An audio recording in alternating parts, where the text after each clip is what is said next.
or pimento or anything else of that nature. And I'm going to add simply some freshly ground white pepper, because black pepper shows up rather badly in a dish like this. I love black pepper, and of course this is really the same as black pepper except with the overcoat off. And then here's a little nutmeg in there, and it's got a small grater at the bottom where it shaves it off actually, and that gives me freshly shaved nutmeg into the top, with just about that 30 seconds going there. Now, at this point, if you were to add the yogurt to here, because it has no fat holding it, the heat would be so intense that it wouldn't actually work. So what I'm going to do, normally, at home, I just wait. But since you're here, I have to do something to be able to cool that down. So it must cool down to the stage that you can actually put your finger in it. So let us put it to the acid test. Look, supreme confidence. That's just fine. It's not baby's bathwater stuff. It's warmer than that. Okay. But if it's too hot, what will happen is what you do next will cause it to break. It's a technical term called break because, as I said before, it hasn't got the fat in it. But look at that. It's so thick and rich and creamy, and that's what you want to get out of the sauce. So what you do then is gently, because again it doesn't have the fat to hold it together, we want the starch to pick up into that sauce and just reheat it. If it boils, it'll break. It's just tender. So just stir that in together. You'll find there's one or two little clumping, sort of little soft dumplings. And just smooth those out at the side of the dish, and it'll be done in a moment. I'm just looking for somebody who'll manufacture this one day, and we'll be able to just pop in and get a pot of it without all of that stuff. But in the meantime, it's enthusiasm that does it. Okay, so the sauce is poured then into a sauce boat, and you use it for whatever you like. In this case, obviously, because of the chicken stock, something with chicken. Come through and I'll show you the numbers. Actually, they're pretty good numbers, because when you think about the original sauce, when the original white sauce is made, it's just really flour, butter, and milk. But in this case, we got the aroma out of the spices and the color, which is the white from the yogurt, and the texture, that mouth-round fullness, which has come through, from both the starch and the yogurt. Okay, let's have a look at the numbers. 179 in the original. Now let's drop that down to 89. Pretty good, eh? Look at this, from 14 grams of fat down to 1 only gram of fat, and none of which is saturated. And that means that you've got a sauce, and you might have thought of giving up sauces because of their fat content, which has only 8% of the calories from fat. Cholesterol is only down to 1, insignificant, really. Sodium, 157, providing you don't use a high sodium chicken stock, canned stock. Look for the low one. And then dietary fiber, 0, of course. All right, let's have a see and see how this actually tastes. First of all, from an appearance point of view, it coats the back of the spoon beautifully. Essential. Mouth-round fullness is gorgeous. It really just floats over the tongue. It's got lots of character and taste to it. Sort of grabs you. I think it'll work. Well, look, we're going to springboard as normal, but this time we're just going to do something just before we springboard. And it's really an interesting idea. We're going to visit a local restaurant, and this one is called Mama Malina's restaurant. It's a university district in Seattle, and that's where we're going to today. Have a look. This is a nice recipe, the fettuccine Alfredo, and rich, very rich. Very rich indeed. As a matter of fact, the original classic of this one, Angelo dell'Olio's classic from Rome, actually is said to, although nobody's really quite sure about this because he's kept it rather closely guarded secret, 1 pound of pasta, 1 pound of butter, 1 pound of cheese, and the modern one, 1 pound of double cream stirred into the whole lot together. And it is bathing of the taste buds. In fact, it was so wonderful that Doug Fairbanks and Mary Pickford went there for dinner one day, in 1927 actually, and they thought it was so stupendous that they nicked out and got him a golden spoon and fork and brought it back and dubbed him King of the Fettuccine. And it truly is an extraordinary and wonderful dish. And it's made very well here, very well indeed. But let's eavesdrop on them and find out whether they think that this dish could actually be changed in any way at all, in any way. So, Mama Melina, you think we can make this beautiful dish without egg yolks and cream and No, James. grana No. padano, fontina? No, this is the best. The best ingredients for this dish. It's very nice, molto buono in italiano. No change, Nothing. nothing. Isn't she gorgeous? You've got to visit her. It's a great little restaurant. Now look, molto buono, very good. I'm now going to take this concept, this Alfredo concept, and springboard with this sauce and make a change. I'm not going to call it Alfredo because that is a classic and she's right, it shouldn't be changed. But let's have a look and see what we can do with the numbers. Ready? Come on.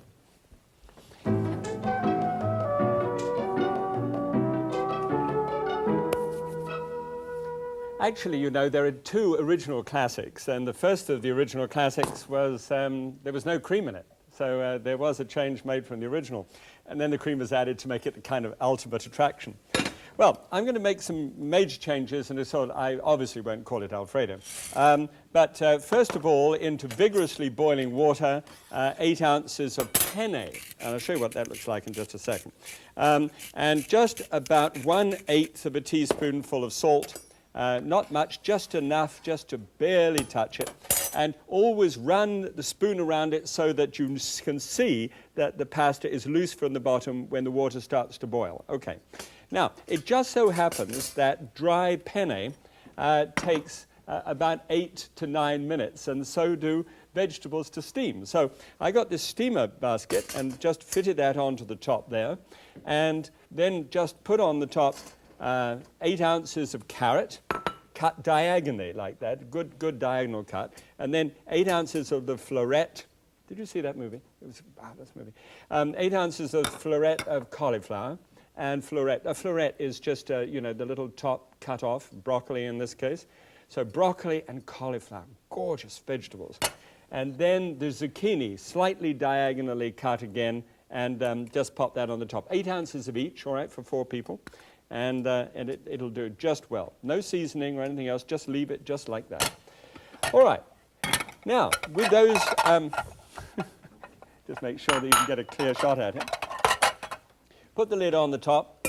8 minutes later, you can return to it, and you can see how perfect that is. Good. Fine. Good. Now, I'm going to use, for all pasta, you use just 2 ounces per portion. At least that's what I'm using nowadays. You could use more if you wanted, but 2 ounces. And that's what 2 ounces looks like. It's about a half a cup.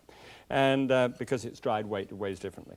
And this is fettuccine, obviously, what was used in the shot we just saw and what the king of fettuccine used. But I prefer penne, really, to fettuccine, simply because it's easier to eat, and with a fork, it's less messy, no tie bills, all that sort of thing. So 2 ounces per person. Now here, you remember, just as we did before, I've got a good stock, because this is vegetables, so this can be a vegetable stock now, and that has reduced down and concentrated with the herbs in it, so that now I've actually got the best part of 1.5 cups full of liquid ready for the sauce.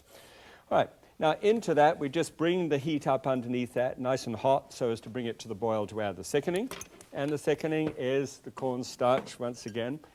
You see, the whole idea that I wanted to do is to show you the basic technique first of all, and then start springboarding into somewhere where you could use it in the same way I'm using it just for this dish. You can make up your own mind to do it for whatever you want to do. You can look at original dish that somebody's got, which is a bit high, and you can't eat that any longer for some reason, or don't want to. And then you can start, well, I know what I could do. I could make that white sauce and then just incorporate in it, okay? Now, this is cornstarch. Never use arrowroot if you're into following me. And you say, well, I know he used arrowroot one time, so I can use arrowroot. Don't do that, because arrowroot with a yogurt turns it slippery, and it's a ghastly experience. Otherwise, fine and on the taste, but it's just textural problem. Okay, so you see this is just beginning to come up to the boil here, so you just draw it to one side, and then just pour that creamy starch mix into there. And there's so much of it with 3 tablespoons with only 1.5 cups, you see. Now that's a tablespoonful for half a cup. That's pretty thick. But I need it really thick to be able to give that same kind of gloss depth and roundness which you get from a load of fat. So we'll just let that cook through because it takes about 30 seconds to get the cornstarch, starchy taste, you know, out of the thing. You know?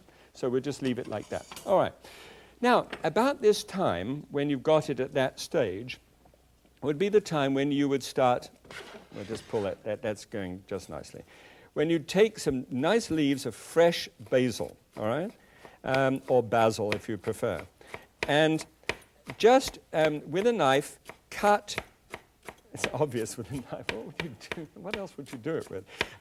So with this knife, you cut through the leaves. You wrap the leaves together, and you cut through so as to create something called a chiffonade, which is really very fine whispers of the fresh herb. So that's ready to go, and we'll just put that to one side. Oh, actually, I might as well put that straight in there now. When it's come up to the boil and it's had that original, you know, do around and it's really thickened and it's got the starch taste out of it, just stir then the garnish in. And I also want to get some cheese in there, and I've got 1/4 cup of cheese there, and I want to go right the way down to the end and just leave us a little bit in the end just for a bit of garnish. And so then you stir the cheese in, so the cheese melts. Now, whilst that cheese is actually melting in there properly, clean it all down from around the sides and just keep it on the side of the heat so as to melt properly. I'll tell you what I will do now, just whilst that's melting. I want to get this down, remember before, I wanted to get this nice and cold so that it's just right. So about 4 ice cubes. You don't have to do this, frankly, at home. Just wait around, you know, for it to cool down normally. Just to show you the cheese that I used here. Now, this is Monterey Dry Jack, okay? Monterey Dry Jack cheese. And it's a very nice cheese. And it's like Monterey cheese or Monterey dry, you know, Jack cheese, but this is dry Jack. So, and you can tell it, and it's really matured, and it's got a wonderful taste. This is an American wax-coated Parmesan, which has got a nice sweet core to it, very well made. And this is the Parmigiano Reggiano cheese, which comes from Parmesan.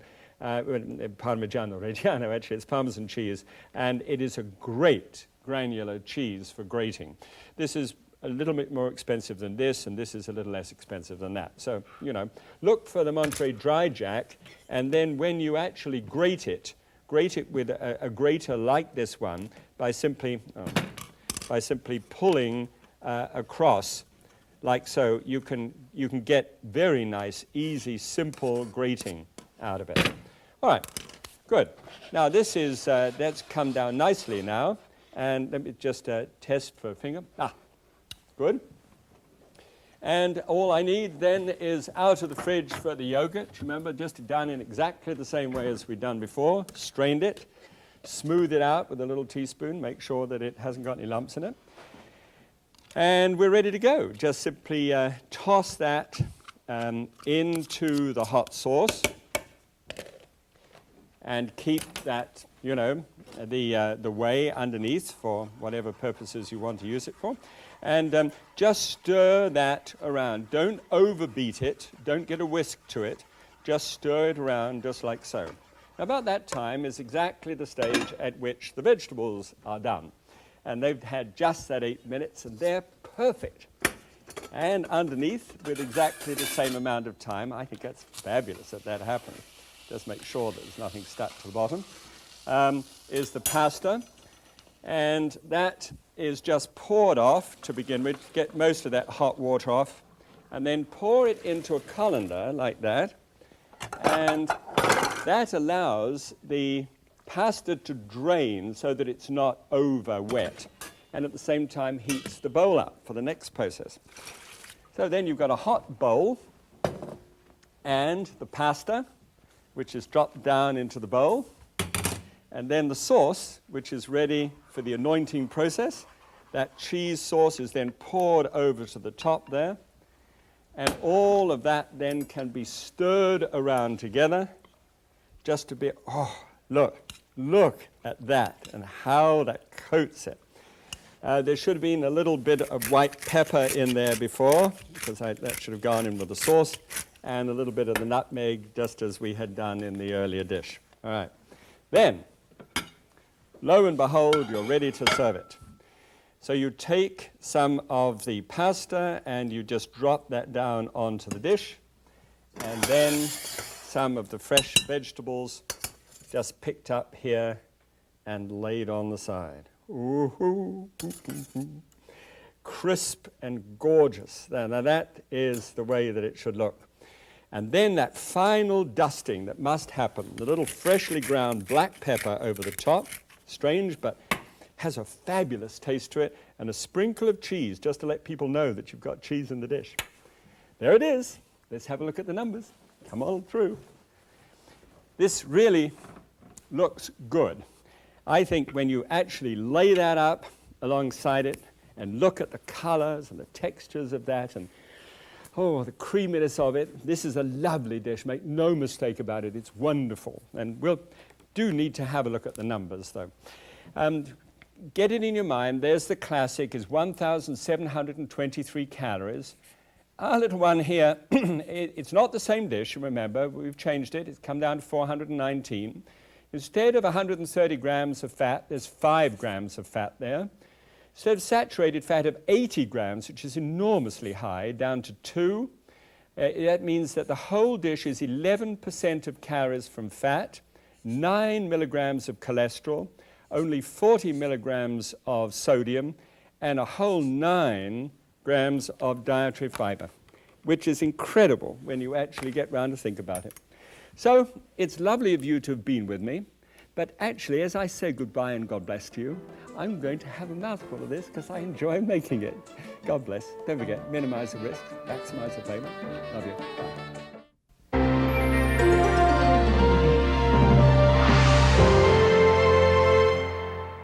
Welcome to Graham Kerr's Kitchen. It's really 2 programs in 1. This is a series that appeals to your creative side. Food that is sumptuous stuff. How could that be? This is a program about people who want to eat healthy and reduce calories. Actually, it's about food with an aromatic quality that fills the nose. Oh, sure. But it's also about keeping my arteries clean by reducing fat. But it doesn't mean a thing if the food isn't rich and colorful. Maximize the flavor. Okay, but I must have healthy food that I can cook in minutes. I must minimize the risk. So welcome to Graham Kerr's Kitchen, where we get our heads together just for you.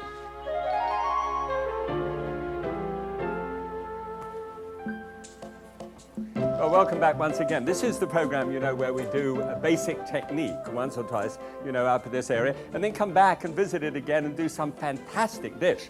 Okay, well, it's supposed to be fantastic. Anyway, today I'm so glad you're there because they are truly fantastic dishes. Have you ever thought of cooking with wine? And just so maybe somebody in the family has a problem with wine. I don't know. It's a strange bottle, but there we are. The problem with wine can be that if, say, you take that quantity of wine and you cook it in a dish, by the time it evaporates and cooks down, there's very little alcohol left. Some say it's gone altogether. In actual fact, MIT did some tests and they found little traces and sometimes quite large amounts of alcohol, even though cooking had taken place. Now, if that is a problem, if you've got someone in the home or someone who might be visiting and it's a problem for them, then I think it's a good idea that we go with a wine called de-alcoholized, and it's a well, I might get a chance to be able to show you just exactly what that's like later on. But for me, I'll tell you why it's important. Because I like candy bars. Well, I don't eat them anymore. Well, now and again. When I make tea for my mum, Mardi, I notice in her refrigerator there is always a candy bar. And, I get this feeling that I would love to get into that candy bar. But I don't, because she's the only one there, and she'd noticed that it was gone. So it's just the same for somebody who's got a problem, who's allergic to alcohol. If you've got alcohol around in the house, it can be a problem for them. So nobody gets to stumble. We'll have a look and see how all this gets together. Okay, come through and I'll show you how it's done.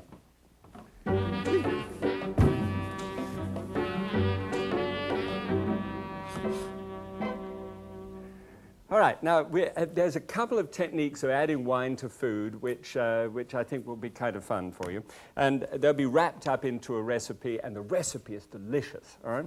So this is penne. This is a little piece of pasta, about 1.5 inches long, tubular and dry, and needs about 9 minutes cooking. Now, I put that into some water here, and just a little, just a touch of salt on the top.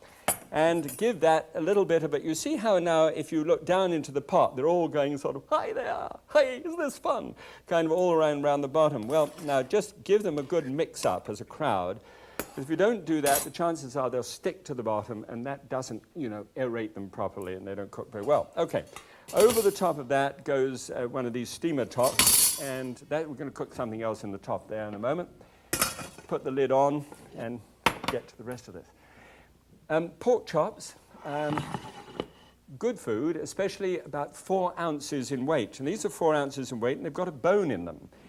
And I really had to work it out with myself whether I wanted bone in or bone out. And in this case, I decided, let me just, just a little bit of oil in the bottom of the pan first, just a teaspoonful, and a bristle brush, and just spread it over the bottom. Look at that, isn't it? Amazing. That's what happened if you jumped into the pan. You'd leave a bit of you behind, just like that. All right. Just move it around in the pan first. That's a good way to stop that from happening. And so I want to know whether to put a bone in or out. You've probably seen the boned loin, which is usually tied up as a little roast in supermarkets nowadays. Very popular.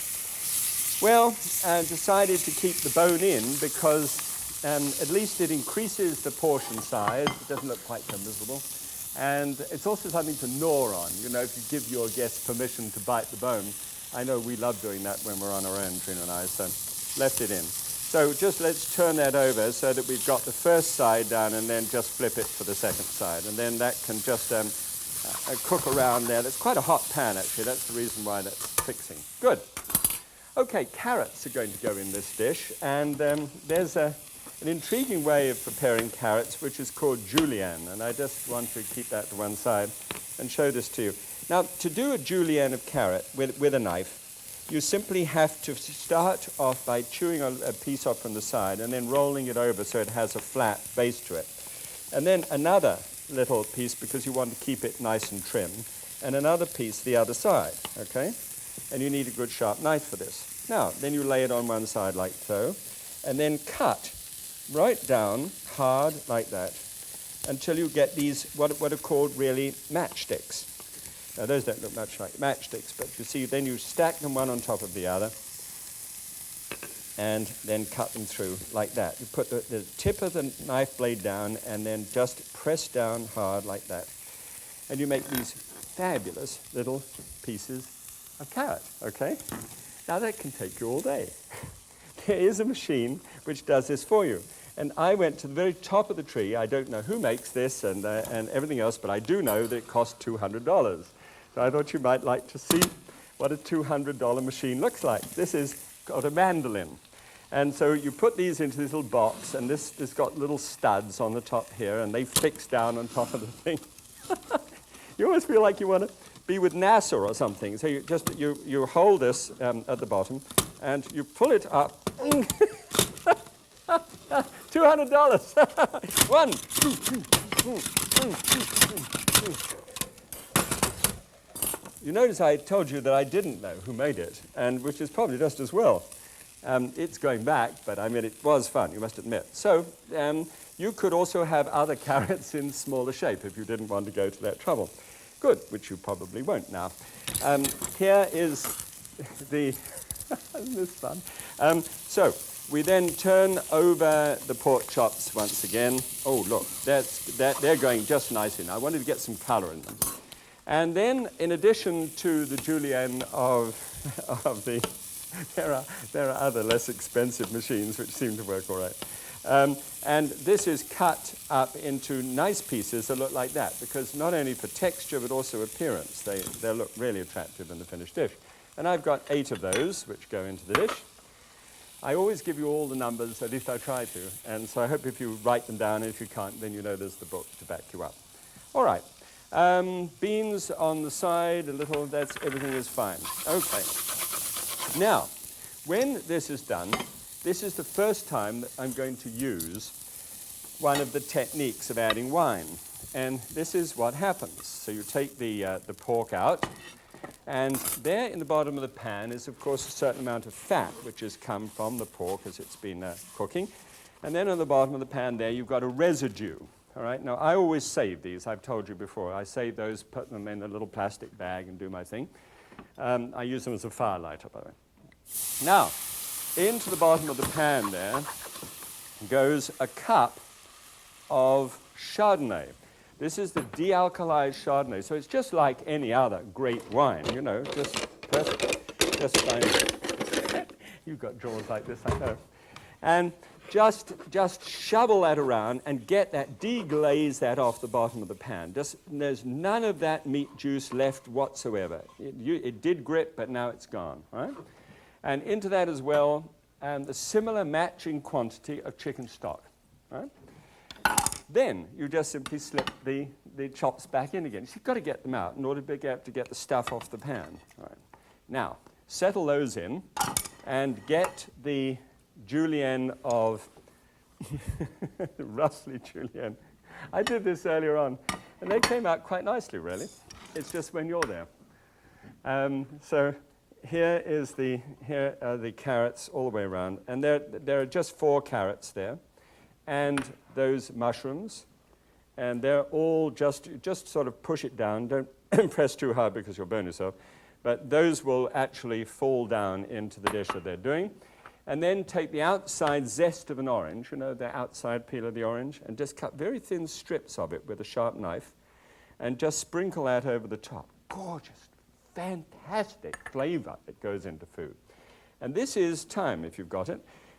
This is just variegated thyme, and it's lemon thyme. The lemon thyme has a distinct and great flavor. So just several branches of that spread over the top, and lid on the surface, and lid off here, and on top, you remember that's where we put the penne, the pasta. Just put on, just for a couple of minutes, some beautiful fresh string beans.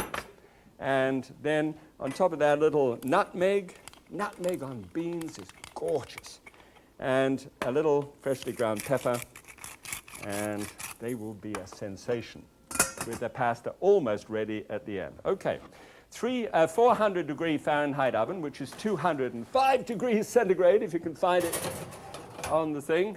So that has to have obviously, a handle which will stand up to that. So do check with the manufacturer that yours has a handle that will do it. Mine does. So at 400 degrees Fahrenheit, and it's out. And here, look. Of course, it's boiling rather vigorously because the heat's high underneath it. So that's good. Now, all you have to do now is to take some more of the Chardonnay. This is the second technique of adding wine. 1, 2, about 2 ounces of wine there. It's called the last minute splash. So the wine has been cooking in here, you see, which is the braise, and it's soaked up into the vegetables and into the rest of it. But this is added where you push it to one side and then add an arrowroot glaze. That's just arrowroot added to the rest of that. Now you see how milky it goes for a moment? Just for a moment though. Because as it stirs around, that becomes a glaze in the whole of that dish. And it doesn't take long for that to work perfectly. It's just back. Ooh, oh, that's the thing I was going to tell you. When you put that oven in, if you do hold over the handle, do it quickly. And just leave a cloth over that to make sure that you don't do what I just did. So now, let's get the plate. It's not quite that bad. All right. And now, up we come. The pork chop on the plate there, and then the vegetables and the lemon. I mean, the way that those vegetables look, I hope you can see the glaze like I'm seeing it here. That glaze is phenomenal, and it's a wine glaze with those mushrooms in it. See how those mushrooms look there? Smashing. Lovely. And then just pick up the freshly cooked beans on the side. Don't those look good? Oh, tiddly tum. And that goes off the top. And you see, with just one lot of heat, you're able to then pick up and serve the penne pasta as a little garnish on the side. How does that look? All right? There's just a little bit of fresh thyme that I can dust on the top, which comes up and looks great. Good. Thanks awfully. I don't know why. Who am I thanking? It's me. All right, let's go and have a look at the numbers. Over here. There we go. Hello, old friend. Well, that's what we were trying to do, find some ways of adding wine so that you've got that extraordinary aroma there, but at the same time, as always, to try and reduce the fat. So I'm going to compare this with a pork chop, which is glazed with Gruyere. So this obviously tumbles down, say about 400. And fat is 11 instead of 45, which is good. Saturated fat is only 3 from 21. Percentage of calories from fat is 25% for a nice pork chop. 79 in cholesterol, 177 for sodium, and 5, the dreaded 5, for fiber. My chance to have a nosh. And just a little bit of that pork chop, it becomes so incredibly tender. It looks great. Oh, look, snow white. Oh, I love that wine glaze on it. It's sweet, and yet the tanginess of that lemon, the orange zest, and that variegated lemon thyme is great. Vegetables are crisp and colorful. All right, now.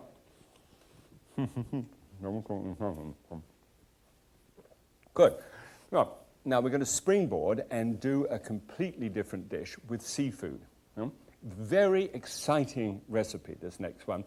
A very unusual technique indeed. All right, come on, let's have a look.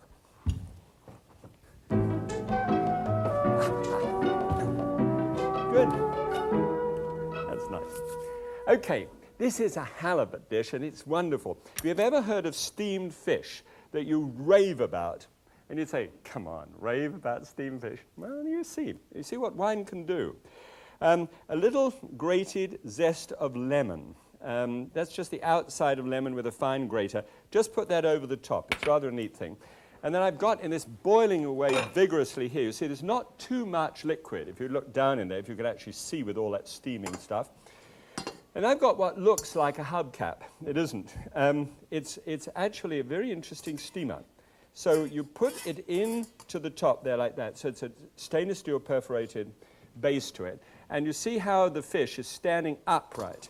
Now I need to get a full 6 minutes of steaming going here. Put it on so it's a vigorous boiling steam, and it's on the go. All right. Now for the rest of this dish. First of all, in the bottom of the water with that, and this is quite an invention, you've got branches of dill, just 2 branches of fresh dill, which is a marvelous flavor. And then bay leaf, 3 cloves, and a little clump of fresh thyme, right? And it would be nice if it was fresh thyme. Always fresh herbs if you possibly do it. And that is put down in the water and brought to the boil. So that now it's not just steam that's going up, but it's aromatic steam as well, with the herbs in top as well. Okay, on top of that, and as a kind of bed and vegetable there, a red pepper, especially during the time of the year when they're available, at reasonable price. It's really green pepper, which has gone red. I suppose you could put it in a sock drawer and whack it together. Well, anyway. And zucchini, and then a yellow crookneck, which is a marvelous little fellow here. You've probably seen cartoon series of them like this. But these are chopped up into very simple little pieces. I don't really need to show it to you. Pieces about this size, and they're a little bit different, but they're more or less the same, general shape and size. And so they're ready, and they go into the top. Now, this is a larger kind of stainless steel thing which sockets down into the other one, but gives enough height to be able to get those halibut standing up on the edge, or piece of chicken or whatever. So put the vegetables on the top, just like so, and they'll take about 6 to 8 minutes to do, a bit longer. You see how we handle that in the end. All right, so then you just lift the one lid and stack and steam. Just put it on the top. That one, is that fine? I suppose you could go on and on forever, well, more or less. Okay, so that's done. Now, we've got a sauce that I'm going to make eventually, but let me show you how this gets together. First of all, out of the bottom, you know, with the herbs that we had in the bottom of the pan there, when I just strained out some that I'd done earlier. So that's the end of the herbs, you know, you can chuck them out. But this is the liquid. Now, that's liquid because of perforated bases. As the vegetable juices, as they tighten up, as the heat gets to them, they start to weep a little bit, you know. So would you?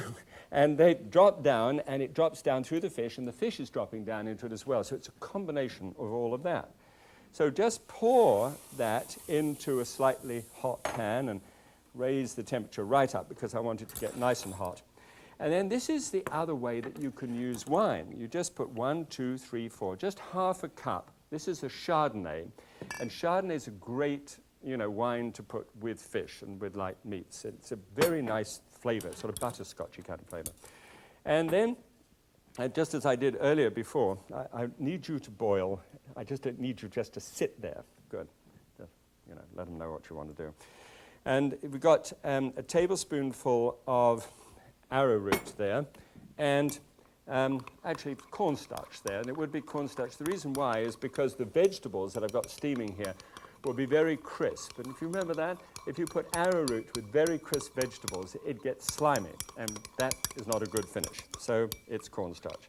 And so cornstarch mixed with the cream is perfect. Now that will just go into that pan there, so just take that off the heat. See, the fire's quite high underneath that.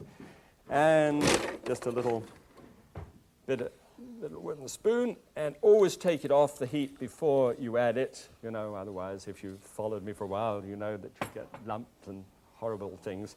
So you can see already that it's starting to just boil up. When once it's actually received that introduction onto the pan, then it can be put onto the pan there and just allowed to get cracking. Okay. Now, there's a couple of ways that you can treat this. I'm not silly now.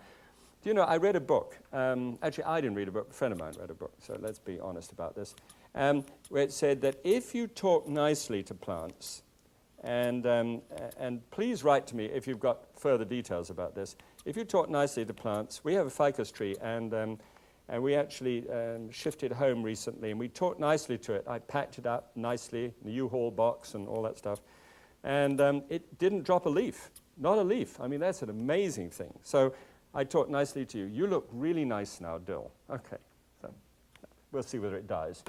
I'll let you know. And then you can do that, or you can chop it up with a knife if you like and get it from a department store. It's already dead, so it's not going to mine. So you've got a good dill base, and the wine and that reduction from the bottom of the steaming is taking place there. Okay, so this is probably getting close to the 6 minutes now, and got 1 more minute to go. Okay. Well, here on the plate, I've got some rice. So this is long grain rice, which has been cooked at the boil for 10 minutes and then strained into a strainer like this. So now it's steaming for about 5 minutes towards the end. And getting this out, I might as well start it bit by bit. Here is the rice then, which I will place on the dish over to one side.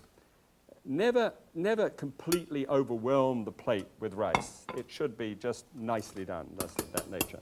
Now, the vegetables, look how gorgeous they can be. Those are tumbled onto the plate, and you've got this range of vegetables on the top.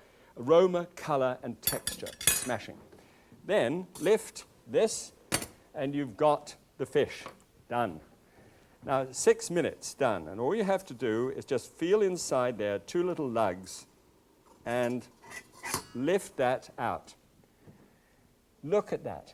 Look at that fish. It's absolutely phenomenal. Now, just lift up the portion of that fish there. Perfect. And slip it onto the plate there. Now, see this reduced sauce that we have? Just take a little of that sauce. Now, just don't overdo that. Just let it drop down with preferably a little bit of that dill on the top there. Doesn't that look nice? And then, where's the black pepper? Oh, down this end. All right. And a little freshly ground pepper over the top. Great. It's a picture.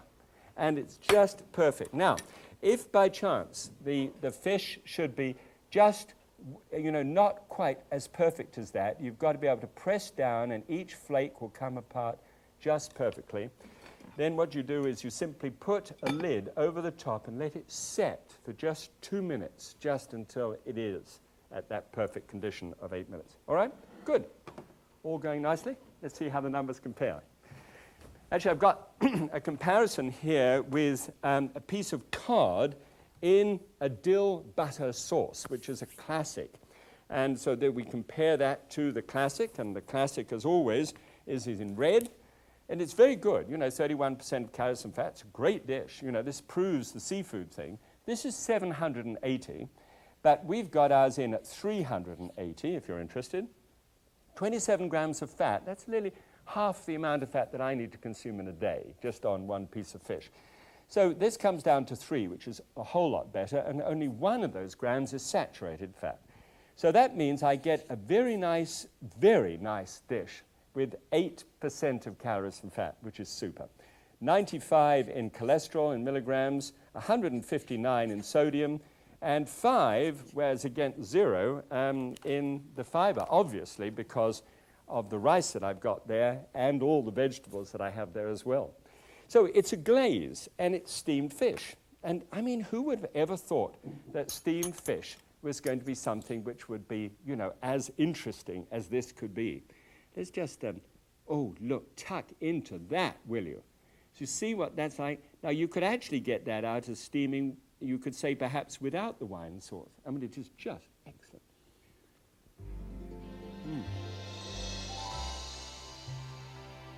Oh, I can almost feel the pitch of the deck underneath me.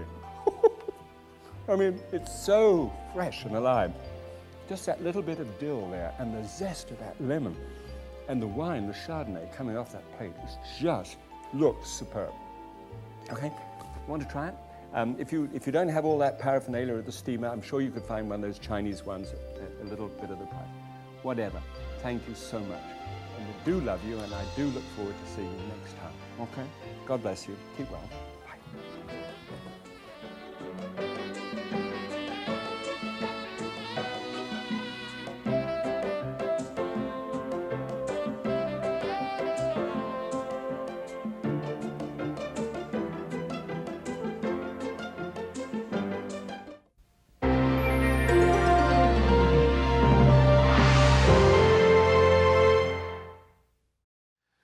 I understand that Jack wants to show us his muscles today. Oh, yes, here it is. Yeah. Oh, I got more here. I got the big mussel, the wild one, and I got cultivated mussel. And we have all kinds of oysters with strange shapes, weirdly colored clams, and shrimp with and without the shell. This is the shellfish day. Let's start cooking.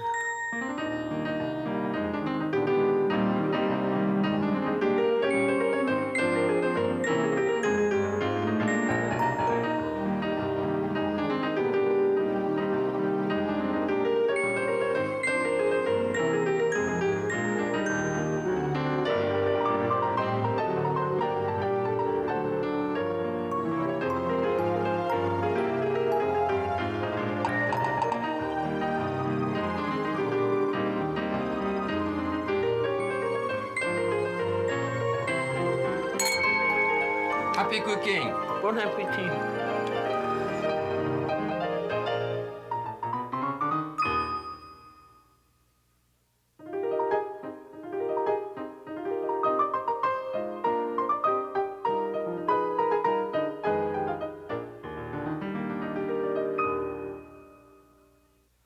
It's wonderful that nowadays we can get raw shellfish all over the country because it's sent by plane and more people are getting interested in it.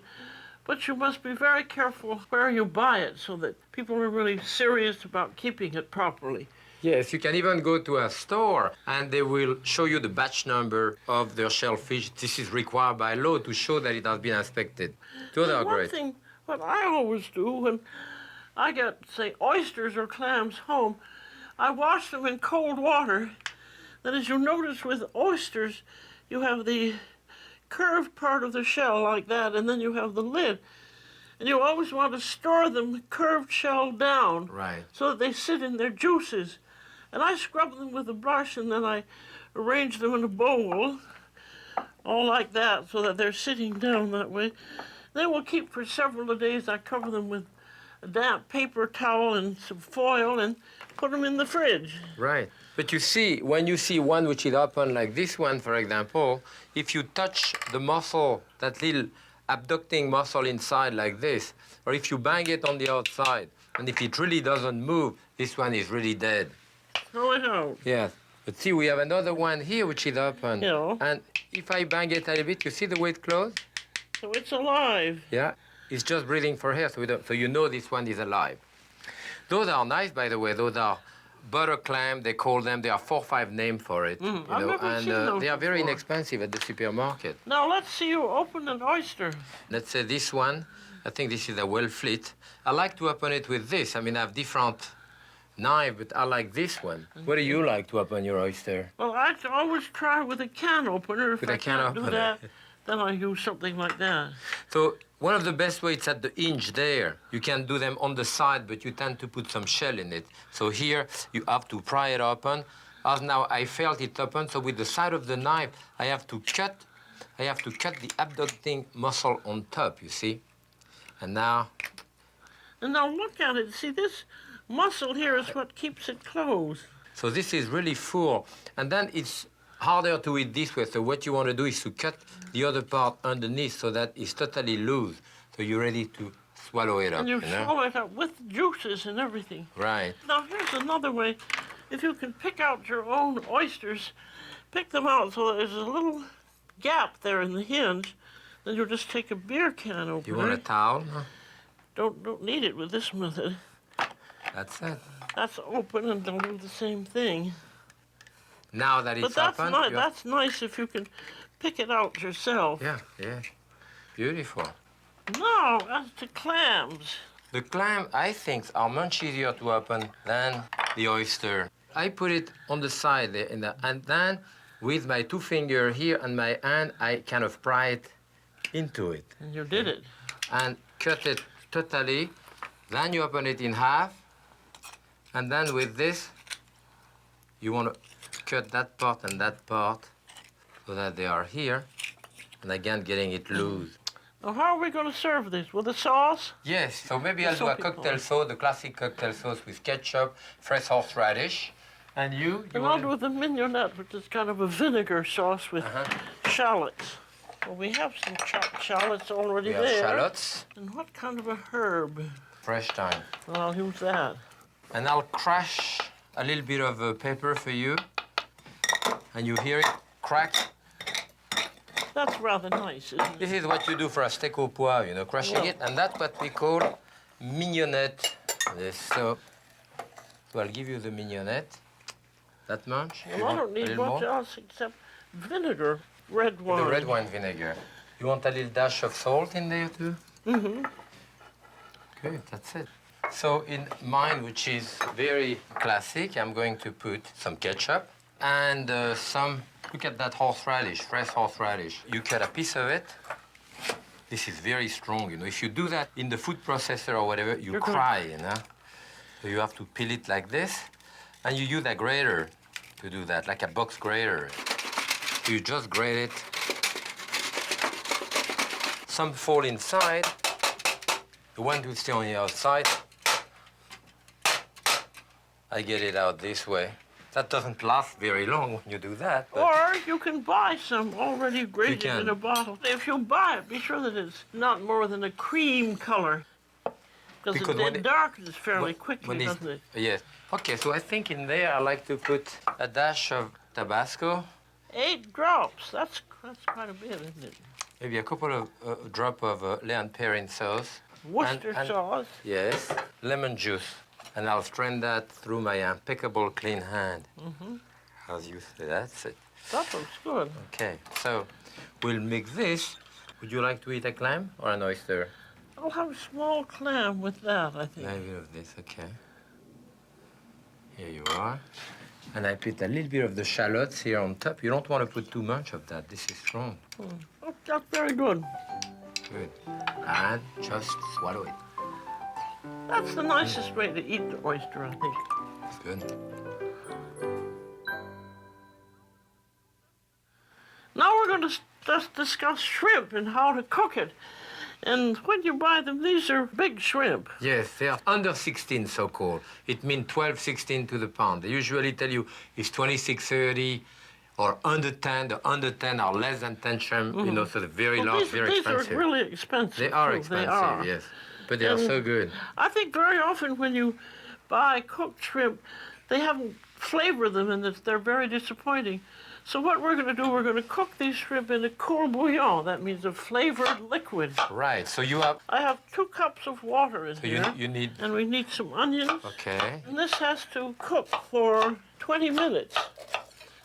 And we're going to put a bay leaf in there. Fresh thyme. Fresh thyme. And then you want some salt. Yeah. We have cracked pepper. And then a little piece of lemon. Go on.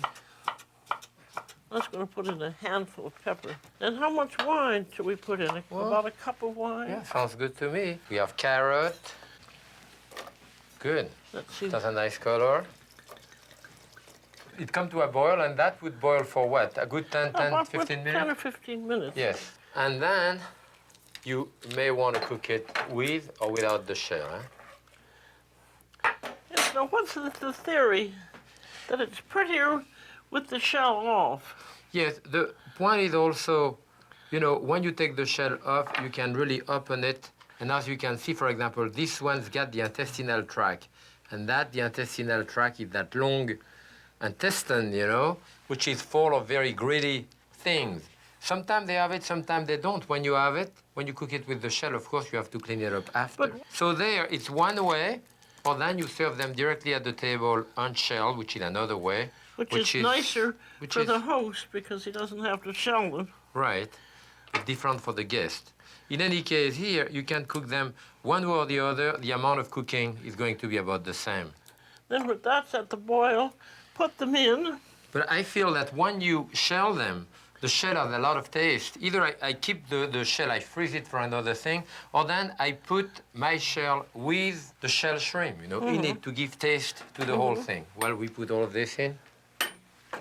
Right. Okay. But basically, by the time your vegetable stock has a lot of taste, 10, 15 minutes of cooking, you drop your shrimp in it, you bring it to a strong boil, you cover it, you put it on the side. That's it. And that's enough. That's all the cooking it needs. And you let it cool off in the liquid. They pick up taste. I think that's very important because you've had all this flavor and the shrimp has to sit in it to pick Yes. up the flavor, doesn't it? Absolutely right. So here you can see those have been cooked without the shell, but all of the shell are in there. You want to taste that bouillon? It tastes good now, I think, after. You know, the bouillon, I do a consommé or a soup with it. You know, That's it's good. quite nice. Shall we prepare a shrimp cocktail with this one? Okay. This is a beautiful glass. It's pretty to have them hang, isn't it? Well, we could do that. You want to put the lettuce right in there like this and then put the shrimp around? Cocktail sauce around it. Yes, or on the side in a little container like this. What do you I think? think that would be nice. Let's do All it right, that way. so we'll do it this way. You put shrimp there, I put shrimp there. Maybe we could keep a little space here to have a little That's wedge one, of two, lemon. three, four. Well, that doesn't make too many shrimp per serving, does it? Yes, well, so we could This also is just one serving, isn't it? this is one serving, so they are expensive. How many do you want to serve to your guests? Depending how much you like your guests, right? And then we have That's our quite a cocktail bit. sauce, you know, that we did for the oyster. This would be Yeah. perfect with that. I love cocktail sauce with that. But you know, at home, what we do also, my wife particularly loves to munch on it and take the shell herself, so we cook it with the shell. You know? And I have some here which are cooked with I'll the put shell. this- And differently than the other one, see the other of the shell, we like to serve it lukewarm, not cold, you know? And we serve it directly on the table, you know, like this into the hot stock. That's the lazy cook who doesn't want to peel the shrimp for you. No, we peel it at the table, Yes, and we but enjoy he it. doesn't want to peel it for you. But that is really looks very nice there. Yes, and we put the stock in it. You know, I like to eat it this way with melted butter. So I take a bit of cracked pepper or freshly ground black pepper, and then lemon juice. Put lemon juice in there and the melted butter. Now, having unpeeled it, what are we going to do with the black vein, Jack? We eat it. Because you can eat it Oh, pretty yes. well. It's digested protein anyway. There is nothing really wrong with it. And sometimes, many times, in fact, you find it and there is nothing in it. Now, if you at the table want to remove it, you can still open and see if there is nothing inside. See, this one doesn't seem to have much. Maybe a little bit so. I'm going to taste it this way with the melted butter. I'll see what's in mine. I like it lukewarm, you know. So you have some in yours? Don't seem to have any. Oh, good. Maybe it disappears into the... Oh, During no, the cooking. there I do. Now you do. But if you don't do it, maybe you won't even know it. No, I wouldn't. But I think a lot of people are very fussy. Then how are they going to get the That's your vein own out choice. of their fingernails? They always wear a towel. Yeah, that's why you have rince-doigt at the table, you know? Yeah. Finger bowl after that. So Try that with that. in the melted butter lukewarm, and you can try it with the sauce That here. is very nice with the milk It is very butter. good, yeah. And especially with the stock here. That's a nice way of doing it. Kind of messy. But that's okay. At the table, you know. Now we're going to do mussels. And mussels now you can find all over the country. They're very perishable, so when you buy them, you should cook them just as soon as possible. We have the two kinds. These are cultivated. And how do they do that, Jack? They cultivate them on wire now, so they don't touch the bottom. The advantage of it, there is no sand in them, too. They are quite nice. Also very inexpensive as shellfish goes. Mussels are very inexpensive and very high in protein. And then these are the wild ones, and these ones that you would catch on the rocks and Yes. on the low tide. And these you have to be very careful where you get these to make sure that they are in pure water. Right. And those have those beard here, you know, that are attached to it. You get that. You want And to you pull were so saying this, that they you pull make this. gloves out of them or something Oh, like in that? Greece, they pull this out, and this is protein. It's very, very hard, and they wave a glove out of it, and the glove is given from father to son. They weave it, yes. They weave it, yes. Oh. The fisherman, a knife doesn't go through those gloves. So I saw that when I was there. It was interesting, you know. But you want to be sure these have to be soaked in lightly salted water until when you pick them up, there's no sand in the bottom. Yes. And they are inclined to be salty, so I think To rub them, yes. Yeah. Rub them nice and clean. You change have the to- water 3-4 times. for 5 or 6 Oh, even. 5-6 Or times. anyway. All right. Now we're going to cook them. We're going to do them in a very simple way, cellar style, we call moule marinière, and just with white wine, onion, and so forth. So we'll mix a little bit of both of them. I have about 3 pounds here. And we cook them until they open. Yes. So we'll start by putting that in that big thing here. You put them in, I'll put in the wine. Okay. And they're just cooked in wine. Shallots. You put shallots? Yeah. We have, there's Okay. some chopped shallots in there. And a bay leaf. I like onion.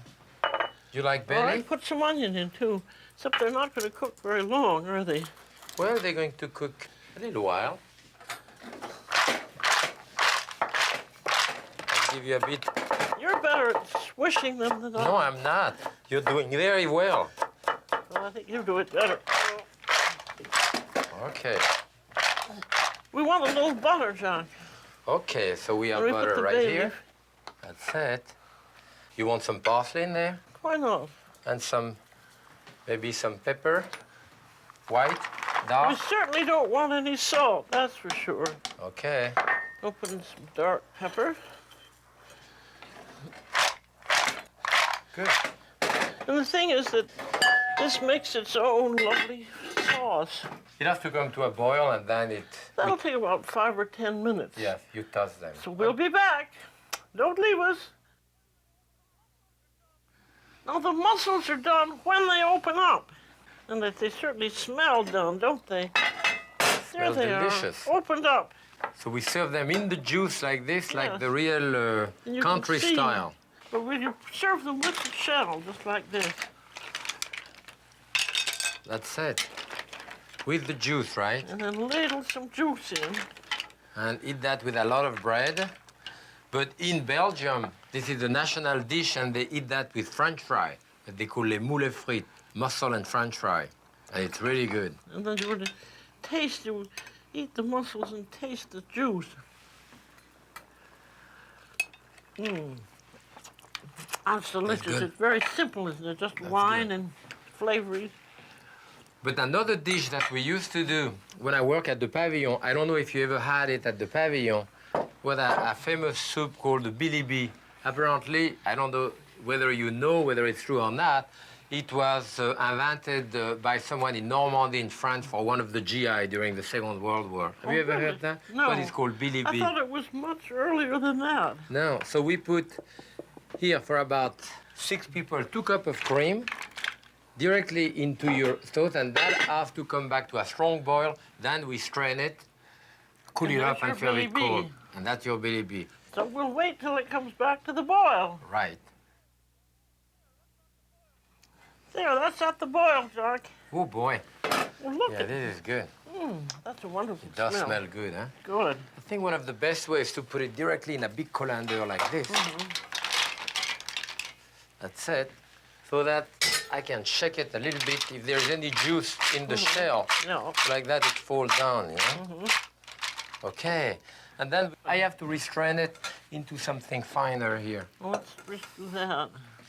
And basically, when you do it, if you have a chance of letting it rest for a few minutes, then look at the bottom if there is any sand, you know. Sometimes there is still a bit of sand. See, I see a little bit here. See at the end? Yes, look at that. So the thing is to do it